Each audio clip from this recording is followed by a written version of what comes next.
नमस्कार साथियों। कैसे हैं आप सब? उम्मीद करते हैं आप सब बहुत ही अच्छे होंगे। तो अभी आपका IFPRI के द्वारा एक रिपोर्ट जारी किया गया है, that is international food policy research institution के द्वारा एक रिपोर्ट जारी किया गया है।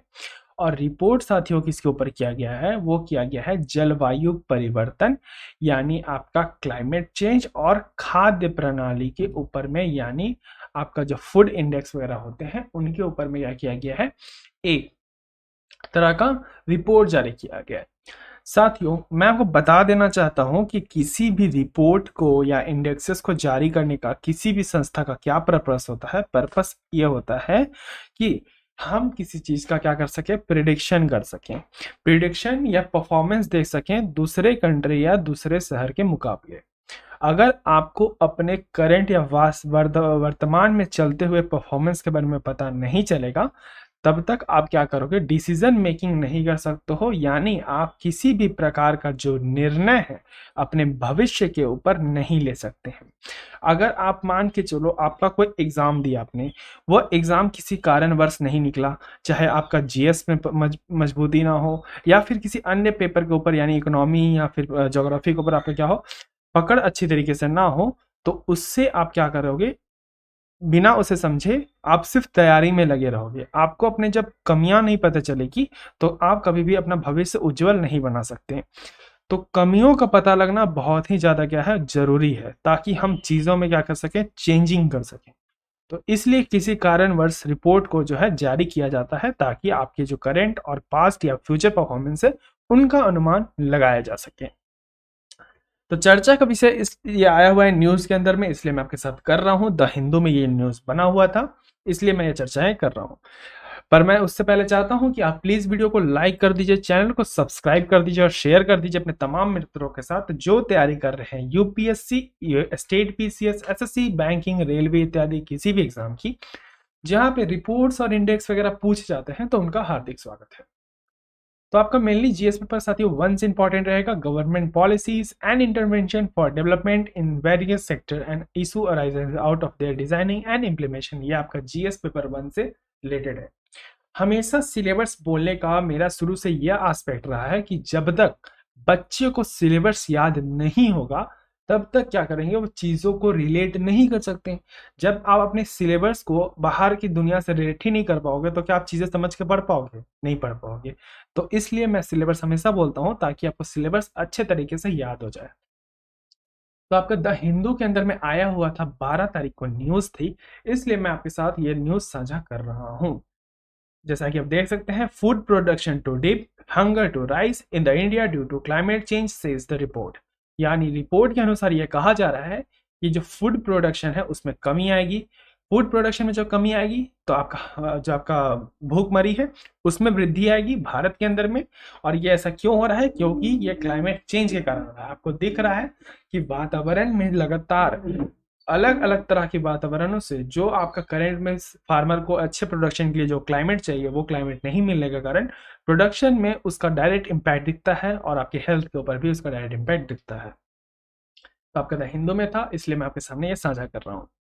तो न्यूज में मैंने बता दिया कि international food policy research institution के द्वारा एक रिपोर्ट जारी किया गया है, जो किसके ऊपर में है, क्लाइमेट चेंज और फूड सिस्टम के ऊपर में है।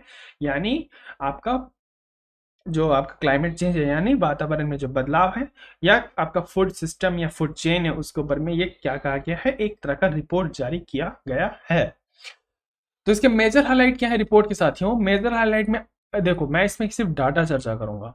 डाटा इसलिए चर्चा करूंगा कि अगर आप ये सोचते हो कि यूपीएससी डाटा नहीं पूछता, तो आप ये मत समझना कि यूपीएससी आपसे डाटा पूछता है। यूपीएससी ये भी नहीं बोलता कि डाटा ही मत दिखाओ। अगर आप मेंस की अच्छे से अच्छी आंसर राइटिंग की कॉपी उठाओगे, जो आपके टॉपर्स हैं, जो 100 रैंक के अंदर में आईएएस बनते हैं किसी डिस्ट्रिक्ट में जाके, तो उनके कॉपी को अगर आप उठा के देखोगे ना, तो आपको पता चलेगा कि उनके द्वारा हमेशा किसी डायग्राम, पाई चार्ट या किसी का इस्तेमाल किया जाता है जिसमें डाटा प्रदर्शन किया जाता है। और डाटा दिखाने से क्या होता है, आपका आंसर इफेक्टिव बनता है कि आप किसी ग्राउंड पे बात कर रहे हो। अब अपने मन से मनगढ़ंत कहानी नहीं बना रहे हो, इसका मतलब आपको पता है कि ग्राउंड रिपोर्ट क्या है। हमेशा प्रशासन किसी रिपोर्ट या किसी ऊपर चीज में काम करती है, ना कि अपने मनगढ़ंत कहानी के ऊपर, ठीक है। इसलिए ये जरूरी बन जाता है कि आप डेटा को ध्यान में रखें। तो जो आपका इंडिया का फूड प्रोडक्शन है वो क्या होने वाला है, 16% गिरने वाला है। और इससे भूख जो है, आपका भूखमरी है, उसमें 23% वृद्धि आएगी।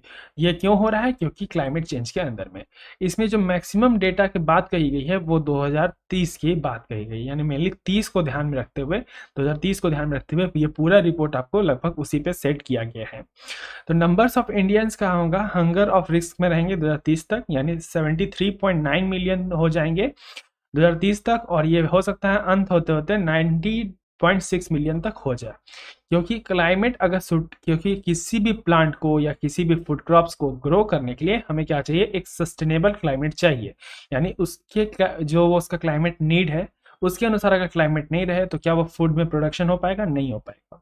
इसके कारण जो एग्रीगेट फूड प्रोडक्शन इंडेक्स है ना साथियों, वो भी 1.6 से गिर के 1.5 हो जाएगी। यहाँ पे 0.1 भी गिरना ना बहुत ज्यादा है, ये समझ लो आप। क्योंकि 0.1 भी गिर रहा है तो आप देख लो कितना ज्यादा उसमें वृद्धि आ रही है। तो यहाँ तो फूड शॉर्टेज आपको दिख ही रहा है पूरे तरीके से कि फूड क्राइसिस आ चुका है। और अगर आप फूड्स को सेव नहीं करोगे, अपने क्लाइमेट को सेव नहीं करोगे, तो उसका असर आने वाले भविष्य में साफ साफ देखने को मिलेगा। कंजम्पशन लेवल की बात करें तो कंजम्पशन बिल्कुल वैसा ही रहने वाला है।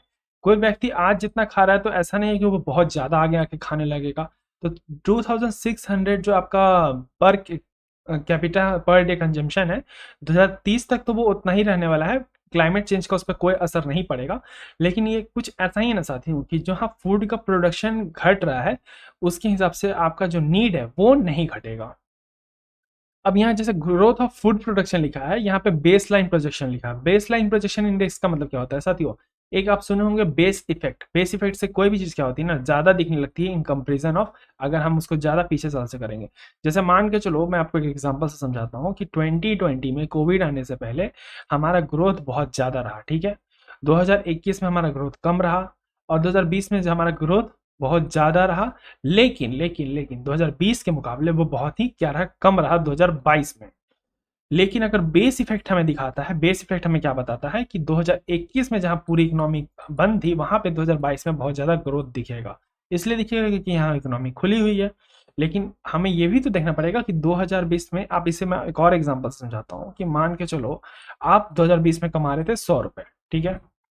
आपकी इनकम 2021 में हो गई कितनी, 40 रुपए, ठीक है। ये बहुत ज़्यादा कम हो गया।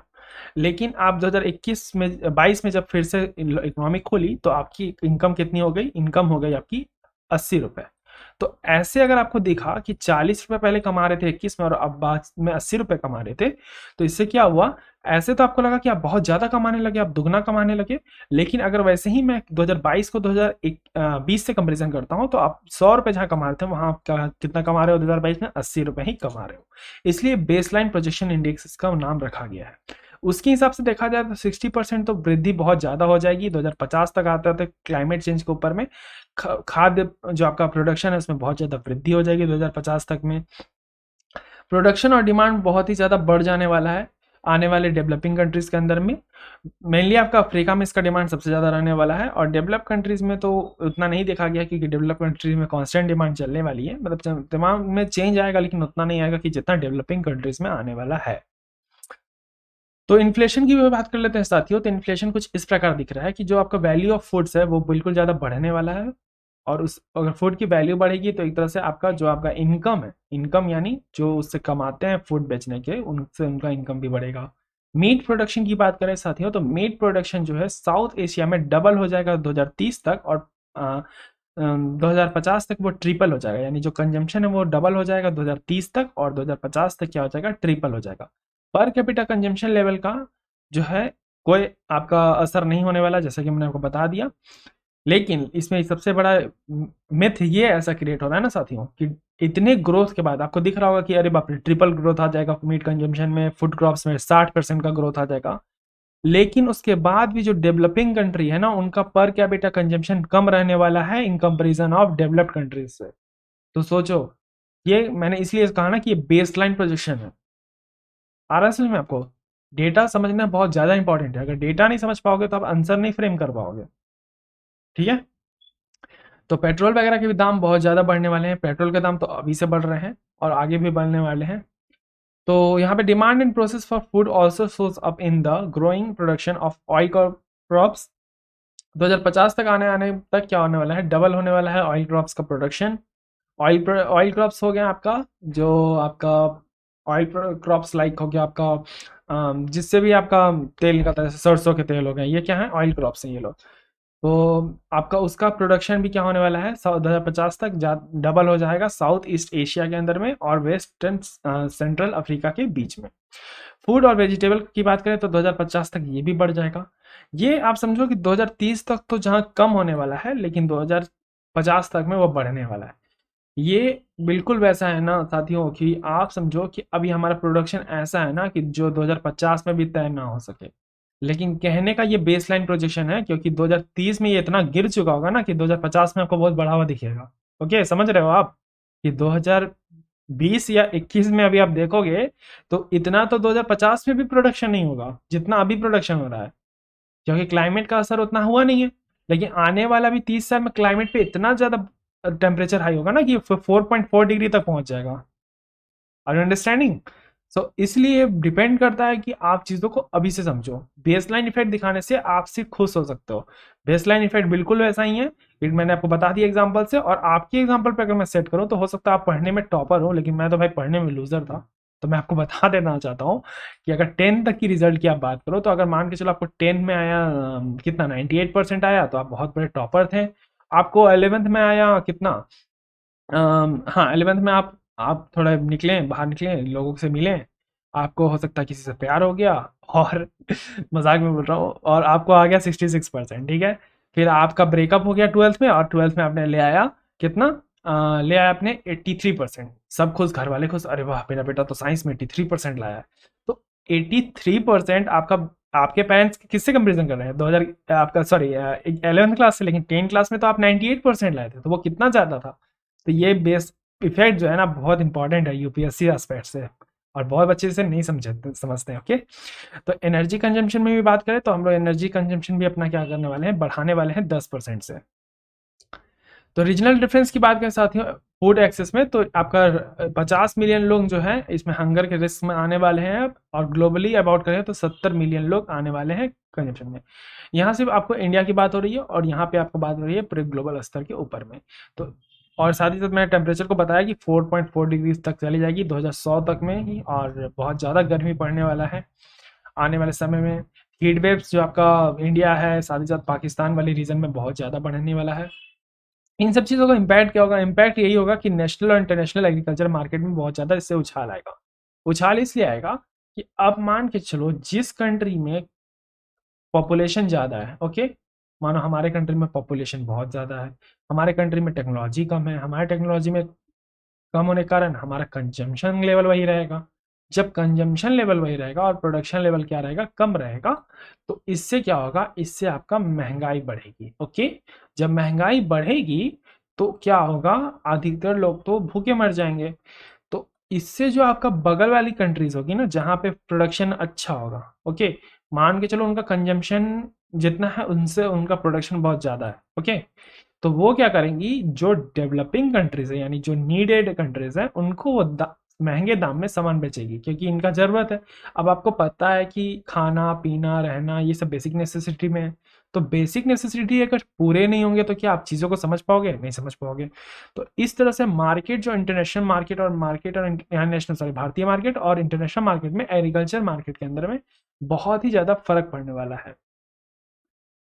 यहाँ पे साइंटिस्ट को भी बहुत सारी चीज़ डेवलप करने पड़ेंगे, क्योंकि ये consortium of international agriculture research centre के ऊपर बहुत सारा काम करना पड़ेगा, ताकि हम अपने प्रोडक्शन को कैसे डबल कर सकें, ट्रिपल कर सकें, इसके ऊपर में बहुत सारी चर्चाएं निकलेंगी। अब जिसके द्वारा ये रिपोर्ट जारी किया जाता है, that is international food policy research institution के द्वारा, उनके बारे में बता देता हूँ जो यूपीएससी पूछेगा। यूपीएससी आपका मेंस में डेटा लिखने मांगता है, लेकिन बहुत बच्चे नहीं लिखते, ये सोच के कि यूपीएससी डेटा नहीं पूछता।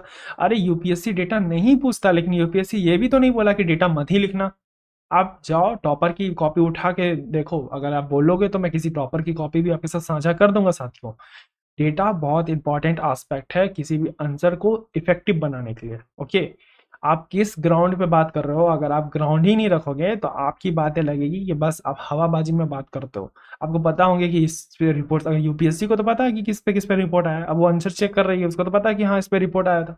यानी बच्चे को पता है कि किस बिना पे वो होता है ना बात कर रहा है, ये नहीं कि अपने मन से कुछ लिख दिया है। ओके, तो आपका international food policy research institution जो है, ये एक तरह का रिसर्च बेस्ड पॉलिसी सॉल्यूशन बताता है आपका सस्टेनेबली रिड्यूसिंग द पॉवर्टी और एंड ऑफ हंगर और माल न्यूट्रिशन के ऊपर में। यानी हम कैसे अपना जो आपका पॉवर्टी है यानी गरीबी है उसको खत्म कर सकें, हंगर को खत्म कर सकें, माल न्यूट्रिशन को खत्म कर सकें डेवलपिंग कंट्रीज के अंदर में, उसके ऊपर एक तरह का ये क्या करता है, रिसर्च बेस्ड पॉलिसी सॉल्यूशन देता है। इसकी स्थापना 1975 के अंदर में हुई थी। ओके, और इसके अंदर कम से कम 600 एम्प्लॉय से ज़्यादा काम करते हैं और ये 50 कंट्री में ज़्यादा से ज़्यादा काम करता है। ये आपका रिसर्च सेंटर है किसका, CGIAR का, जैसा कि आपको मैंने बता दिया। CGIAR का फुल फॉर्म है consortium consortium of international agriculture research centre. और ये क्या करता है, एक तरह का इसका विजन और मिशन क्या है साथियों। विजन और मिशन मैंने बता दिया कि फ्री फ्रॉम हंगर और माल न्यूट्रिशन इसका मिशन है, और एक तरह का mission to provide a research based policy solution that will sustainably reduce the poverty and in the hunger and malnutrition. यानी गरीबी हटाओ, भुखमरी हटाओ और माल न्यूट्रिशन हटाओ, इसके ऊपर में एक सॉल्यूशन प्रोवाइड करना और रिसर्चेस करना, डेवलपमेंट करना, इस संस्था का बेसिकली काम है। तो मैंने बता दिया आपको कि international food policy research institution क्या है अच्छे तरीके से। डेटा क्या बोली, पूरे तरीके से मैंने डेटा साझा कर दिया आपके साथ। महंगाई बढ़ रही है, महंगाई और बढ़ेगी, कंजम्पशन आपका वैसा का वैसा ही रहेगा, आपका प्रोडक्शन घटने वाला है क्लाइमेट चेंज के कारण। तो बहुत सारी चीज़ें चल रही थी और द हिंदू के न्यूज़पेपर में था, इसलिए मैंने अच्छे तरीके से ये रिपोर्ट कवर अप कर दिया। अब जब मैंने रिपोर्ट कवर अप कर दिया तो मैंने सोचा मेंस का क्वेश्चन रखना चाहूँ, लेकिन मेंस का क्वेश्चन मैंने रखा ही नहीं है इसमें। ओके, हाँ एक चीज़ और आपका छूट गया कि स्ट्रैटेजिक रिसर्च एरियाज क्या क्या हैं, जैसे आपका फॉरेस्टिंग, क्लाइमेट रेसिलिएंट और sustainable food supply, promoting healthy diets and nutrition for all, building the inclusive and effective market trade system and food. यानी ये सब की एरियाज है ना साथियों, जिसके ऊपर transforming agriculture and rural economy, इसके ऊपर में एक काम करता है। यानी कोई भी संस्था, किसी, एक मिनट, हाँ, किसी भी रिसर्च, कोई भी संस्था किसी भी चीज़ों के ऊपर में काम करता है, तो इसके जो रिसर्च एरिया है वो एरिया मैं आपके साथ ये साझा कर रहा हूँ।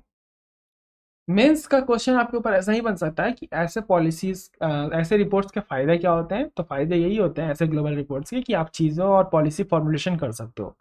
जब आप पॉलिसी फॉर्मुलेशन करते हो तो आप डिसीजन मेकिंग लेते हो, और डिसीजन मेकिंग उस तरह से लेते हो जहां आपका फ्यूचर को ध्यान में रखते हुए। क्योंकि आपका अगर मान के चलो प्रीलिम्स में कम नंबर आ रहा है, तो आप क्या करोगे, अगर आपका लग रहा है कि हाँ इस साल पीटी नहीं होगा, तो आप अगले साल पीटी के लिए क्या करोगे, ध्यान में रख के फिर स्ट्रेटेजिक के लिए तैयारी करोगे। ओके, तो ये आपका मेन चीज निकल के आता है। अगर आपको पता होगा अपने डेटा के बारे में, अगर आपको अपने नंबर ही ना पता चले कि हाँ मेरे नंबर कितने आते हैं, अगर आपको सिर्फ मानो आपको यूपीएससी ये बता दे कि आपका यूपीएससी हो गया, आपका यूपीएससी नहीं हुआ, मानो ये बताया आपको यूपीएससी, ठीक है, कि आपका यूपीएससी हो गया, आपका यूपीएससी नहीं हुआ, तो क्या आप कभी भी कुछ प्लानिंग कर पाओगे। आपको तो पता ही नहीं कि आपका कितने नंबर से नहीं हुआ, आपको तो पता ही नहीं कि आपने गलतियां कहाँ कहाँ की।